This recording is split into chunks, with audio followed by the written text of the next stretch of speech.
Welcome to সেউতিস kitchen. আসসালামু আলাইকুম। বলুন তো আমার সাথে কেন এমনটা হয়? আসলে যেখানে বাঘের ভয় সেখানেই রাত পোহায়। এখন এইটা আমার জন্যই হলো। দেখুন, এক পানি থেকে এক শুকনো জায়গায় আসলাম, তো সেখানেই পানি দেখা দিল। আসলে যেইটা বলছিলাম, আমার নিজের বাসায় পানি উঠে গেছিলো, সেখান থেকে আমি আমার বাবার বাসাতে আসছি। তো এখানেও এখন দেখি চতুর্পাশে পানি, বাসার উঠোনের ভিতরেও পানি হয়েছে। তো যাক, মত অবস্থায় এখন কি রান্না করব, কিভাবে চলবো, তারপরও হালকা পাতলা কিছু রান্না আপনাদের সাথে শেয়ার করলাম। সকালবেলা ওঠার পরে একটু হালকা করে লুডুস রান্না করছিলাম সকালের নাস্তা হিসাবে।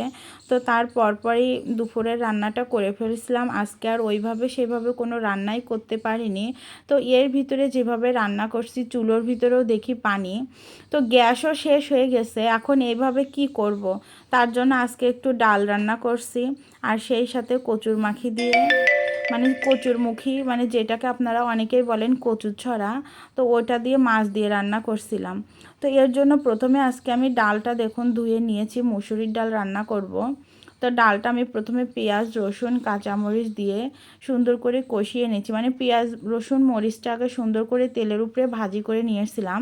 তারপরে ডালটা কষিয়ে হলুদ লবণ দিয়ে ওখানে পানি দিয়ে দিয়েছিলাম। তো এভাবেই ডালটা আজকে রান্না করছিলাম, ওইভাবে ঝামেলা করতে ভালো লাগছিল না।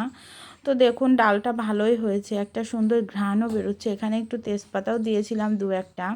তো এদিকে আজকে এই কচুরমুখী রান্না করছি, এইটা আর আপনাদের সাথে দেখালাম না। তো আমাদের জন্য দোয়া করবেন। তো এইটাই আজকে রান্না ছিল। আল্লাহ হাফেজ।